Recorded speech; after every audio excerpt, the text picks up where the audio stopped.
नमस्कार. मी मंजुषा केळकर. आज दिवस तिसरा. आदौ देवकी देव गर्भ जननम गोपी गृहे वर्धनम मायापूतन जीवतापहरणम गोवर्धनोद्धारणम कंसच्छेदन कौरवादि हननम कुंती सुतापालनम एतद् भागवतम पुराण कथितम श्रीकृष्ण लीला. या एक श्लोकी भागवताने आपण रोज सुरुवात करतो. आज दिवस तिसरा. हवप अलकाताई मुतालिक यांचा मी ऐकत असलेला भागवत कथा यज्ञाचा दिवस तिसरा. त्याला पण बघितलं मी माझ्या परीने मला जे समजलं आणि जितकं समजलं ते मांडायचा प्रयत्न करते या सारांशाच्या माध्यमातून. काही गोष्टी त्याच्यातल्या राहून जातात कारण आपल्याला यात समजलेल्या नसतात किंवा आपल्या बुद्धीच्या बऱ्याच वरच्या गोष्टी असतात. तर काल आपण पंचायतन पूजा बघितली कारण शौनकांनी एक प्रश्न विचारला होता की नेमकेपणाने मी काय करू हे सगळं मिळवायचं असेल म्हणजे भगवत प्राप्ती करून घ्यायची असेल तर तर पहिली गोष्ट सांगितली काल पंचायतन पूजा. त्याच्यानंतर आज सांगितली 5 प्रकारच्या शुद्धी. पितृ मातृशुद्धी ही पहिल्या प्रकारची शुद्धी. आता पितृशुद्धी, मातृशुद्धी, वंशशुद्धी, अन्नशुद्धी आणि आत्मशुद्धी या 5 प्रकारच्या शुद्धी. तर पितृशुद्धी म्हणजे काय तर पित्याचा उद्धार. आता आपल्याला असा प्रश्न पडतो की पित्याचा मुलगा मुलगी कसा उद्धार करणार म्हणजे काय. तर ह्याच्यामध्ये आपल्याला गोष्ट मिळते ती नचिकेताची आणि ती विस्तृत गोष्ट अलकाताईंनी काल व्यवस्थित समजावून सांगितली की कशा प्रकारे पितृउद्धार आणि पितृशुद्धी कशा प्रकारे होते. मातृशुद्धी ही कपिल मुनींनी केली. त्याच्यानंतर वंशशुद्धी. वंशशुद्धीचा किंवा शुद्ध वंशाचा असा खूप विस्तृत विचार ऋग्वेदात सुद्धा केलेला आहे.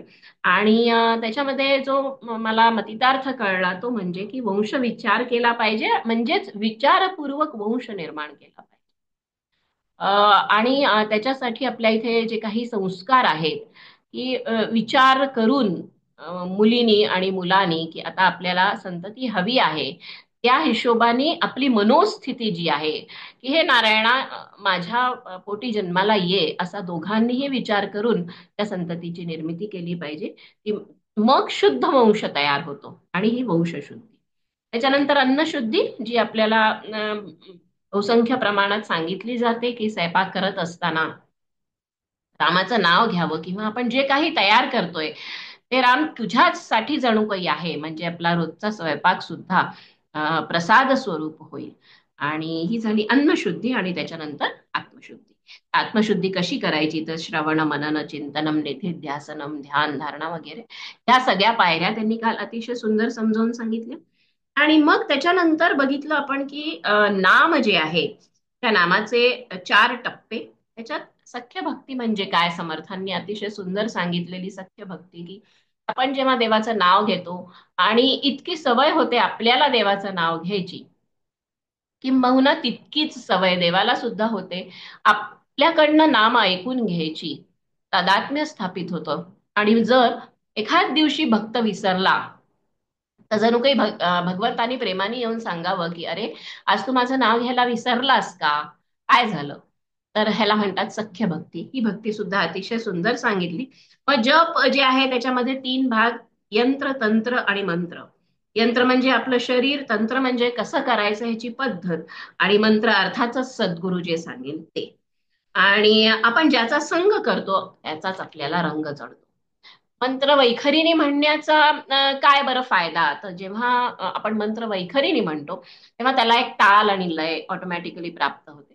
आणि त्या तालाचा आणि त्या लयीचा आघात जो आहे तो आपल्या नाभीवर होतो आणि काही सूक्ष्म कंपन निर्माण होतात आणि त्याचा आपल्याला फायदा होतो. आपल्या आसपासच्या लोकांना पण फायदा होतो. शेवटच्या टप्प्यामध्ये जो अतिशय उत्तम जप मानला गेला तो म्हणजे अजपाजप. त्याच्यामध्ये केवळ श्वासावर आपण लक्ष केंद्रित करतो पण अजपाजपाचा संकल्प करावा लागतो आणि तो संकल्प सुद्धा त्यांनी सांगितल्यावर अचानक जाणवलं की किती मजेदार संकल्प आहे. संकल्प आहे आजच्या सूर्योदयापासून उद्याच्या सूर्योदयापासून आणि उद्या परत सूर्योदयाला म्हणायचंय की आजच्या सूर्योदयापासून उद्याच्या सूर्योदयापर्यंत. याचा अर्थच काय होतो की अखंड नामजप झाला पाहिजे. श्वासागणिक नामजप. आता ह्याच्यानंतर ऍक्च्युअल ग्रंथाची सुरुवात होते म्हणजे गोष्टीरूप ग्रंथाची सुरुवात होते की आता कळलं की कौरव पांडव युद्ध होणार, तरी श्रीकृष्ण मध्यस्थी करायला गेले. कारण आपल्याला आता इथे दिसून येतं की श्रीकृष्णाशी रिलेटेड महाभारतातला जो भाग आहे तो इथे प्रामुख्याने मला दिसून आला. कारण हे श्रीकृष्णाचं चरित्र आहे म्हणून युद्ध अटळ आहे. आणि मग जेव्हा हे बलरामांना कळलं की आता युद्ध अटळ आहे, तेव्हा त्यांनी विचार केला की दुर्योधन आणि भीम हे दोघंही माझे शिष्य, मला कोणाचीच बाजू घ्यायची नाही, आणि म्हणून ते तीर्थयात्रेला निघून गेले. पण श्रीकृष्ण म्हणाले की मी अगदी व्यवस्थितपणे युद्धात भाग घेणार, शस्त्र उचलणार नाही, पण मी युद्धात भाग घेणार, असं ते आपल्या बंधुराजांना म्हणाले. आता इकडे युद्ध ठरल्यानंतर गांधारी जी होती तिच्या मनामध्ये असं आलं, तिने असा संकल्प केला की एखादा तरी पुत्र जो माझा आहे तो वज्रदेही असावा. एवढे 100 पुत्र आहेत मला, आणि तिला माहिती होतं, ज्याला आपण इंट्युशन म्हणतो बरेचदा, की माझे हे सगळे पुत्र मारले जाणार आहेत. तिने दुर्योधनाला सांगितलं की जसा तू माझ्या गर्भातून बाहेर आला तसा मला भेटायला ये. आता दुर्योधनाला प्रश्न पडला की हे आपण असं अशा अवस्थेत कसं बरं जायचं, एवढ्या ह्याच्यामध्ये सगळीकडे राज्य आहे आपलं, लोक आहेत, इकडे कसं जायचं आपल्या महालातून त्या महालात.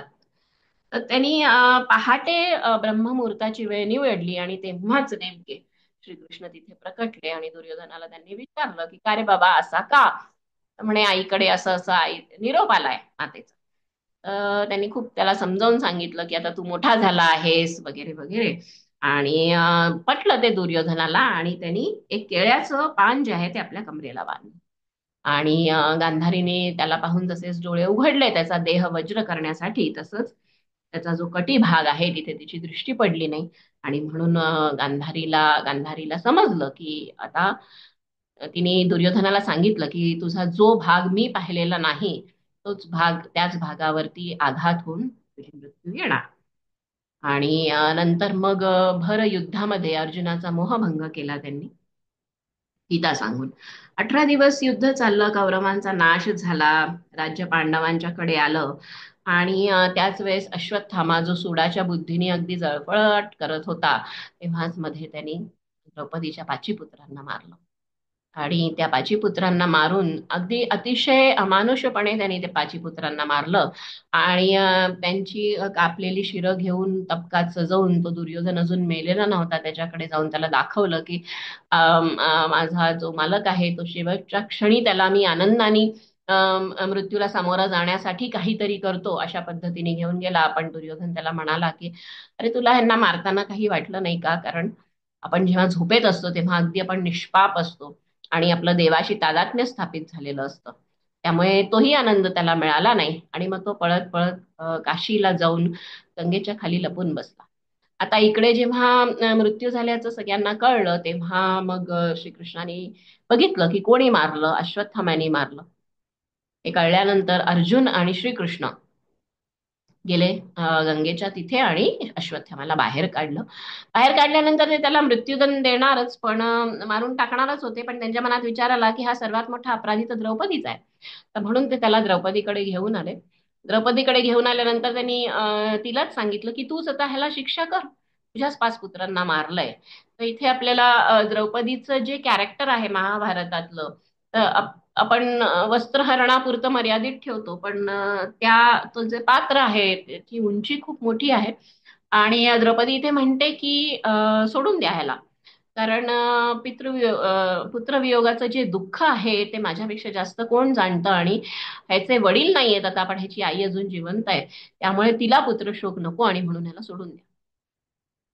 पण श्रीकृष्ण आणि अर्जुन सगळ्यांनी असा विचार केला की झालेल्या कर्माची ह्याला शिक्षा तर झालीच पाहिजे, आणि म्हणून तिथे कपाळावरती जो मणी होता तो बाणाने खेचून काढला, आणि ती जी जखम आहे ती अशीच भळभळत राहिली त्याची आयुष्यभर, कारण अश्वत्थामा चिरंजीवी आहे, तो अजूनही पृथ्वी तलावर आहे असं म्हणतात. आणि हे होता होता आता राज्य सुरू झालं. राज्य सुरू अजून व्हायच्या आधीची पण एक गोष्ट सांगितली त्यांनी, की जेव्हा हे सगळं झालं तेव्हा रोज वाट बघत होते युधिष्ठिर वगैरे, की आता कृष्ण म्हणतील की चला आता आपण राज्यारोहण करूया. पण ते काही केल्या म्हणे ना. आणि मग त्यांनी विचारलं की एक दिवस विचारलंच त्यांनी की आता कधी करायचं, मुहूर्त कधीचा राज्यारोहणाचा वगैरे. तर कृष्ण म्हणाले नाही थांबा, अजून काहीतरी राहिलंय, आपण कुरुक्षेत्रावर जाऊया. तर म्हणे कशाला जायचं आता कुरुक्षेत्रावर, नाही म्हणे चला. तिकडे कुरुक्षेत्रावरती गेल्यानंतर त्यांना असं दिसलं की त्यांना भीष्मांना भेटायचं होतं. भीष्म तिथे उत्तरायणाची वाट बघत होते आणि 58 डेज असं ते शरशय्येवर होते असं म्हणतात. आणि तिथे हे पोचल्यानंतर भीष्मांना अतिशय आनंद झाला. आणि 5 पांडव आणि भीष्म दोघेही हे सगळे त्यांचे प्रिय, त्यांना फार आनंद झाला. आणि त्यांनी कृष्णाची नारायणाची स्तुती करायला प्रारंभ केली. स्तुती झाल्यानंतर भीष्मांनी एक प्रश्न विचारला कृष्णाला, मला एक प्रश्न आहे म्हणे, विचारू का? विचारा म्हणाले, मी बाणाच्या शय्येवर का? मी माझ्या आयुष्यात कुठलं पाप केलं नाही. आता याची उत्तरं बरेच ठिकाणी वेगळी वेगळी असतात, पण त्यांनी सांगितल्याप्रमाणे तुम्ही पाप केलं नाही, पण पाप पाहिलं आणि त्यावेळेस बोलला नाही. आणि त्याची ही तुम्हाला दिलेली शरशय्या आहे. तर द्रौपदीच्या वस्त्रहरणाच्या वेळेस तुम्ही दरबारात असून सुद्धा बोलला नाही. मग ह्याच्यानंतर आता त्यांनी आपली बुद्धी जी आहे ती विलीन करायची ठरवली नारायणामध्ये, आणि ह्याला त्यांनी म्हटलं की मला विवाह करायची इच्छा आहे. असा एक प्रसंग त्यांनी सांगितला आणि तेव्हा आत्मा श्रीकृष्णामध्ये विलीन केला. असा हा भीष्मांचा अवतार कार्य संपलं. आणि त्याच्या आधी भीष्मांनी एक प्रश्न विचारला होता की संसारिक लोकांच्या दुःखाचं निवारण कसं बरं व्हायचं? मी तर योगी आहे, पण संसारिक लोकांच्या दुःखाचं निवारण कसं व्हायचं? कारण आता इथे द्वापर युग संपायला आलंय आणि कलियुगाची सुरुवात होते आता हळूहळू. त्यामुळे त्यांनी असं विचारलं, तर त्यांनी कृष्णाने सांगितलं की शिवस्तुती रोज करणे आणि विष्णू सहस्त्रनाम, हे 2 गोष्टी जर रोज केल्या तर संसारिक लोकांच्या दुःखाचं थोडंफार निवारण होऊ शकतं. विष्णू सहस्रनामाची महती काय, तर त्याच्यामध्ये विधिलिखित बदलण्याचं सामर्थ्य आहे. आणि मग शिवस्तुतीने आपल्याला काय मिळतं, तर भक्ती आणि ज्ञान, ह्या दोन्ही गोष्टी आपल्याला शिवस्तुतीने मिळतात. तर हे सगळं झाल्यानंतर भीष्माचार्यांनी आपलं कार्य संपवलं, ते निघून गेले. आता हे जेव्हा ते म्हणून गेले तेव्हा पांडवांनी विष्णूंना विचारलं की विष्णू सहस्त्रनाम म्हणजे काय? तर कृष्ण म्हणाले की आल्याबरोबर आपण जी स्तुती भीष्मांनी केली त्याला विष्णू सहस्त्रनाम म्हणतात. तर ते म्हणाले की पण हे तर कोणी लिहून घेतलं नाही किंवा आपल्याला लक्षात नाही, काय करावं? तर इथे आपल्याला सहदेवाचं सामर्थ्य लक्षात येतं की ते असे होते की ज्यांना त्यांचं सामर्थ्य काय होतं, तर वातावरणातले शब्द त्यांना ऐकू यायचे. कारण आपण असं म्हणतो की ध्वनिरूपात आपण जे काही वातावरणात सोडतो ते सगळं असतं तिथे, रिट्राईव्ह फक्त करता यायला पाहिजे. सदैवांना ती विद्या अवगत होती, त्यांनी विष्णू सहस्रनाम परत मिळवलं आणि अशाद्वारे ते आपल्यापर्यंत आज पोहोचलं. हे सगळं होत असतानाच उत्तरा तिथे आली. तिला तिच्या गर्भाला खूप मोठ्या प्रमाणात प्रचंड दाह होत होता आणि तिला असं वाटलं की जणू काही आता हा गर्भ नाहीसाच होईल. तर कृष्णाने कारण शोधून काढलं की अश्वत्थाम्याने जाता जाता, कारण त्यांनी असं म्हटलं होतं की पांडवांचा वंश नष्ट करीन मी, आणि म्हणून उत्तरेच्या गर्भात असलेला अभिमन्यूचा जो गर्भ होता तो सुद्धा त्यांनी नष्ट करण्यासाठी त्याच्यावरती ब्रह्मास्त्र सोडलेलं होतं आणि त्याचा तिला दाह होत होता. विष्णूंनी आपलं चक्र सोडलं आणि त्या गर्भाचं रक्षण केलं आणि यथावकाश तिच्या पोटी राजा परीक्षित जन्माला आले. आणि त्यांच्याच द्वारे आपल्याला भागवत ऐकायला मिळतं. परीक्षिताला शाप मिळाला की 7 दिवसात सर्पदंश होऊन तुझं आयुष्य संपेल. अं, असे प्रश्न परत विचारले गेले की शेवटी मृत्यूच्या आयुष्याच्या अंतिम टप्प्यावरती काय होतं? तर म्हणे की माणसाला खरं तर मृत्यूची भीती वाटत नाही, कारण आता त्यांनी गमतीने म्हटलं की माणसाचं रिटर्न तिकीट असतं, प्रत्येक माणसाला माहिती असतं की आपण आलोय तर आपल्याला जायचंय. मग भीती नेमकी कशाची वाटत असते, तर जेव्हा आयुष्याचा अंतिम क्षण असतो तेव्हा आपल्या मूलाधार चक्रामध्ये जणू काही एक मेमरी चिप फिट केलेली असते, त्याला म्हणतात मनोमय कोश. आणि त्याच्यामध्ये आपली जी सगळी कर्म आहे आजपर्यंत ह्या आयुष्यात केलेली, ती सगळीच्या सगळी कर्म त्या अंतिम क्षणी आपल्या डोळ्यासमोरून झरझर येतात. आणि मग जीवाला जाताना आपल्या पापकर्माची जाणीव होते आणि मग त्याला जणू अशा पापकर्माच्या नांग्या डसल्यासारखं होतं आणि ह्यालाच नेमका जीव घाबरतो. आणि म्हणून मानवाला मृत्यूची भीती नाहीये, तर पापकर्माची भीती आहे. असं ह्याद्वारे आपल्याला सांगितलं गेलं. आता ऍक्च्युली आतापर्यंत शौनक आणि सुताचा संवाद होता आणि आता ह्याच्यानंतर हळूहळू शुक आणि परीक्षिताचा संवाद सुरू होतो. तर परीक्षित म्हणजे कोण? ह्याच्यामध्येच एक आणखीन कथा येते की आता पांडवांनी स्वर्गारोहणाचा विचार केला की आता झालं आपलं राज्य उपभोग करून झालं. ह्याच्या आधीची एक कथा अशी आणखीन येते की जेव्हा पांडवांचं राज्य सुरू झालं, फ्लॅशबॅक मध्ये परत की तर तेव्हा धृतराष्ट्र आणि गांधारी दोघंही सुखनैव पांडवांकडे राहत होते. पांडव रोज सकाळी अगदी आपले काका काकू समजून नमस्कार करायला वगैरे आणि त्यांचं छान आयुष्य चाललं होतं. विदुराला जेव्हा हे कळलं तेव्हा त्यांना हे बरोबर वाटलं नाही. ते आले धृतराष्ट्र आणि गांधारीकडे आणि त्यांनी सांगितलं की तुम्ही आता या सगळ्यामध्ये अडकू नका, कारण तुम्ही आज पांडवांवरती किती अत्याचार केले हे तुम्ही लक्षात घ्या आणि तुम्ही इतके सुखनेव इथे राहताय हे बरोबर नाही. त्यांनाही ते पटलं आणि हळूच एका रात्री, मध्यरात्री ते तिघेही जण राजमहाल सोडून वानप्रस्थाकडे. ही कथा जेव्हा चालू होती तेव्हा शौनकांनी विचारलं की विदुर कोण? मग आपल्याला विदुर कोण ह्याची कथा येते की मांडव्य ऋषी आणि त्याच्याकडनं आलेली ही कथा आहे की त्यांनी यमाला शाप दिला आणि यमदेवच पृथ्वी तलावरती विदुर म्हणून जन्माला आले. आणि आता धृतराष्ट्र, गांधारी आणि विदुर हे निघालेत वानप्रस्थाला. विदुर त्यांना एक एक टप्पे समजावून सांगतायत की वानप्रस्थात आपला देहत्याग कसा करायचा असतो. त्यांनी ती सगळी जी प्रोसेस आहे तिघांनीही केलेली आहे की पहिले फळं खाऊन राहायची, मग त्याच्यानंतर नुसती पानं खाऊन राहायचं, मग त्याच्यानंतर फक्त जलपान, नंतर फक्त वायूचं भक्षण करायचं. आणि आता ह्या टप्प्यावर आल्यानंतर ह्याच्यामध्येच युधिष्ठिराला कळतं की अरे हे लोक दिसत नाहीयेत, तर तो सगळीकडे शोध घ्यायचा प्रयत्न करतो. नारदाला हे कळतं तर नारद युधिष्ठिराला जाऊन सांगतात की त्यांनी त्यांचा मार्ग निवडलेला आहे आणि तू त्यांना परत आणायला जाऊ नकोस. होता होता त्यांचा देह शुष्क होतो आणि त्या शुष्क देह झाल्यानंतर देह शुद्धी झाल्यासारखं होतं आणि मग त्याच्यानंतर देह त्याग कसा करायचा ह्याची विधी तिथे सांगितली आहे. असं काल अलकाताईंनी सगळं समजावून सांगितलं. आणि त्याच्यानंतर मग आता आपण परत इकडे पुढे येतो की मधली ही एक गोष्ट राहून गेली होती सांगायची माझ्याकडनं. आणि आता स्वर्गारोहणाचा दिवस आलेला आहे. सगळ्या पांडवांनी आणि द्रौपदीने जायचं ठरवलंय, बद्रिकाश्रमात जायचंय, मुहूर्त काढला गेलाय.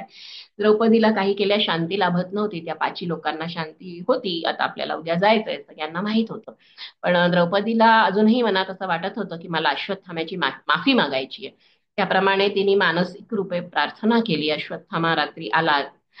गुरुबंधू होते अश्वत्थामा, म्हणून त्यांनी गुरुस्थानी द्रौपदीने मानून त्यांना स्नान, त्याच्यानंतर जेवू घातलं आणि त्याच्यानंतर मग त्यांच्या जखमेला तेल लावलं आणि अशा प्रकारे द्रौपदीला शांतता मिळाली. आणि आता हे 5 जण गेले. पहिले द्रौपदी पडली, मग नकुल, मग सहदेव, मग भीम, मग अर्जुन आणि युधिष्ठिराला सर्वात शेवटी सदेह स्वर्गाला जायचं होतं अशी गोष्ट त्यांनी सांगितली. पण सदेह जायचं असेल तर एकही पापकर्म नको. मग यमराज म्हणाले की तुम्ही पाप केलंय? युधिष्ठिर म्हणाले की नाही, मी आयुष्यभर खरंच बोलत आलो. तर ते म्हणाले पण तुम्ही अर्धसत्य बोललेला आहात. म्हणे की तरी पण मला सदेहच स्वर्गाला जायचंय. तर मग कुठला तरी एक अवयव द्यावा लागेल, मी मागिन तो. तर त्यांनी पायाचे 2 अंगठे मागितले आणि ते दिले आणि मग युधिष्ठिराचा पुढचा प्रवास सुरू झाला. अशी ती गोष्ट येते.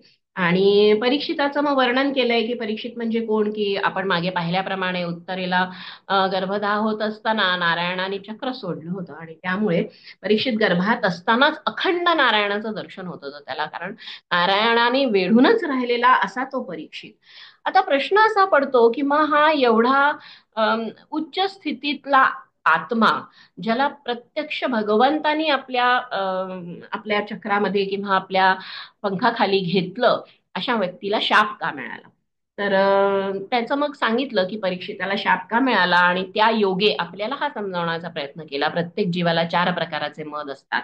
पहिला विद्येचा, विद्यामद, तारुण्याचा मद, द्रव्याचा मद आणि अधिकाराचा मद. हा कोणालाही सुटत नसतो.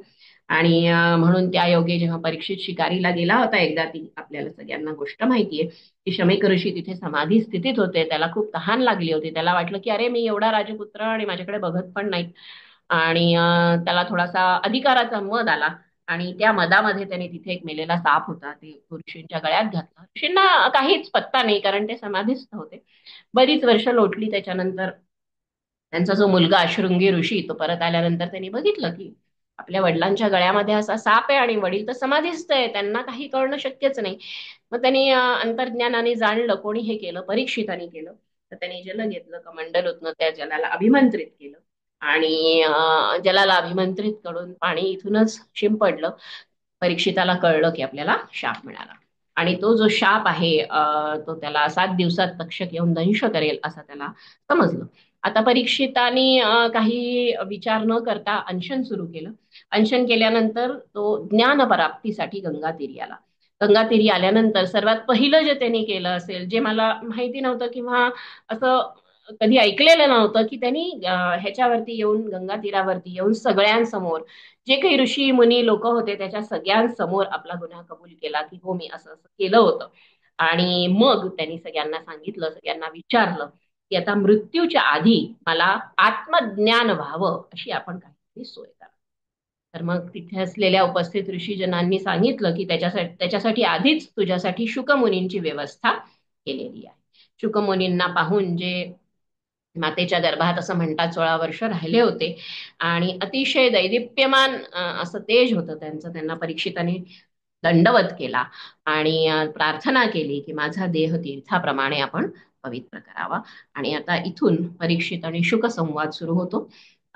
तर परीक्षिताने विचारलं, जीवाचा प्रवास कसा असावा, दीर्घायुष्यी का अल्पायुष्यी? तर शुक म्हणतात की जो प्रवास असेल तो ईश्वराभिमुख असावा, मग तो दीर्घायुष्यी का अल्पायुष्यी हे फारसं महत्वाचं नाही. मग ओंकार हे वैदिक नाम आहे, त्याची फोड सांगितली अलकाताईंनी की अ म्हणजे पृथ्वी तत्व, उ म्हणजे जल तत्व, म म्हणजे तेज तत्व, जी अर्धबिंदू मात्रा आहे ती वायू तत्व आणि जो बिंदू आहे तो आकाश तत्व. आणि हे सगळं समजून त्यांनी सांगायला सुरुवात केली. यथा पिंडी तथा ब्रह्मांडी ह्याचा अर्थ समजावून सांगितला. की जसं आपले जे तळवे आहेत ते पाताळ आहे, आपल्या जे ब्लड वेसल्स आहेत त्या जणू काही वेली आहेत या सृष्टीतल्या, आपले जे डोळे आहेत ते सूर्यचंद्र आहे. असंच आपली अखंड जे शरीर आहे तेच बाहेर आहे आणि तेच आत आहे. आणि म्हणून यथा पिंडी तथा ब्रह्मांड. मग हे सगळं जे आहे हे पुरुष सूक्तात आहे. आणि ही जी समानता आहे पिंडी आणि ब्रह्मांडीची, ही समजून ध्यान केलं पाहिजे, ही जाणून घेऊन ध्यान केलं पाहिजे. आणि मग हे खूप व्यापक आहे नाही का? तर मग हे जर करणं शक्य नसेल तर मग काय करावं? तर मग शंख गदाधारी त्या नारायणाचं विष्णू स्वरूप ध्यान करावं. आणि मग खूप छान सांगितलं त्यांनी की मंदिरात जाऊन नेमकं मूर्तीचं दर्शन कसं घ्यावं. आणि हे जे ध्यान करावं मूर्तीचं असं आपण म्हणतो, ते ध्यान करण्यासाठी काय करावं लागेल? तर मंदिरात गेल्यानंतर मूर्तीला चरणापासून पाहायला सुरुवात करावी. म्हणजे चरणामध्ये पायी पैंजण घातलेत का, पाय कसे दिसतायत, आणि त्याच्यानंतर मग साधारण मग वरती यावं थोडं गुडघ्यापर्यंत आणि मग परत बघावं. अ, अवलोकन करायला सांगितलंय मंदिरात गेल्यानंतर मूर्तीचं, आणि तेही सुरुवात चरणापासून करायची. मग वस्त्राप्रवर्ण काय घातलीये, अलंकार काय घातले, असं करत करत मूर्तीच्या मस्तकापर्यंत यावं. मूर्तीच्या मस्तकापर्यंत आल्यानंतर मग डोळे बंद करावे. आणि डोळे बंद करून मग आपोआप आपल्या डोळ्यासमोर मूर्तीचा आकार येतो. आणि ती जी मूर्तीचा आकार आपल्या डोळ्यासमोर येतो त्या मूर्तीला आपल्या अंतरंगामध्ये साठवावं. आणि ती साठवावी आणि ती आपल्याला जेव्हा गरज पडेल तेव्हा ती आठवावी. पण आठवताना परत पावलापासून मस्तकापर्यंत जावं. पण आणि मग त्याच्यानंतर त्याच्या पुढच्या टप्प्यावरती आपण असा विचार करावा की पावलं दोन आहेत पण त्यांचं सगळ्यांचं काम एकच आहे, हात दोन आहेत, असं करत करत ओठापर्यंत यावं मूर्तीच्या. आणि ओठात दोन ओठ आहेत पण त्याच्यामध्ये बघायचं काय आहे आपल्याला, तर त्या दोन हळवारपणे विलग झालेल्या त्या दोन ओठातून जे हास्य प्रकट होत आहे त्याच्यावर आपलं लक्ष केंद्रित करावं. म्हणजे ते जे स्मित आहे, ते जे अगदी हळुवारपणे असलेलं जे मूर्तीच्या चेहऱ्यावरचं हास्य आहे त्याच्यावर जेव्हा आपण लक्ष केंद्रित करतो, त्याला तेच ध्यान ध्यान स्वरूपात एवढं लक्ष केंद्रित करावं, ध्यान लागेल. आणि त्याच्यातनच आपल्या मनामध्ये आनंदाची अनुभूती होईल. आनंद विभोर होणं ज्याला आपण म्हणतो, अशा पद्धतीने आपल्याला साध्य. मग त्यांनी मुक्ती सांगितली, सायुज्य मुक्ती म्हणजे काय ते सांगितलं. आणि मग नंतर त्या असं म्हणाल्या की भागवतामध्ये अगदी व्यवस्थित वर्णन दिलेलं आहे की काय हवं असेल तर कुठल्या देवतेची स्तुती करावी. काही उदाहरणं देते. ब्रह्मविद्या हवी असेल तर ब्रह्मदेव, संतान प्राप्ती प्रजापती, लक्ष्मी, दुर्गा, धन हवं असेल तर वसुदेवता, वीरता हवी असेल तर रुद्र, अन्न हवं असेल तर अदिती, राज्य हवं असेल तर विश्वदेव, विष्णू हवं, धर्माचरण हवं असेल तर विष्णू, असं वेगळे वेगळे देवता सांगितले की जे तुमची कामना असेल त्याप्रमाणे देवता. विश्वाची उत्पत्ती परत इथे रिपीट झालंय की तीन तत्व सत्व रजतम. आणि मग एक गोष्ट पण सांगितली आहे त्याद्वारे की ब्रह्मा आणि अ, शिवशंकर गेले होते विष्णूकडे की आम्हाला तुझ्या पूर्ण रूपाचं दर्शन घ्यायचंय. ती गोष्ट येते. आणि मग एक खूप सुंदर वचन सांगितलं की जो जीव 24 तास जाणीवपूर्वक सत्य बोलेल, 24 तासानंतर तो जे बोलेल ते सत्य. प्रयत्न करून बघायला हरकत नाही. पण मन वाचा कर्म सगळ्यांनी हे सत्य आपण बोललं पाहिजे. त्याच्यानंतर नारद ब्रह्मदेव संवाद आहे. आणि त्याच्यानंतर मग प्रत्येकाने भागवत धर्माचं आचरण कसं करावं त्याच्याविषयी आपल्याला काही गोष्टी सांगितलेल्या आहेत.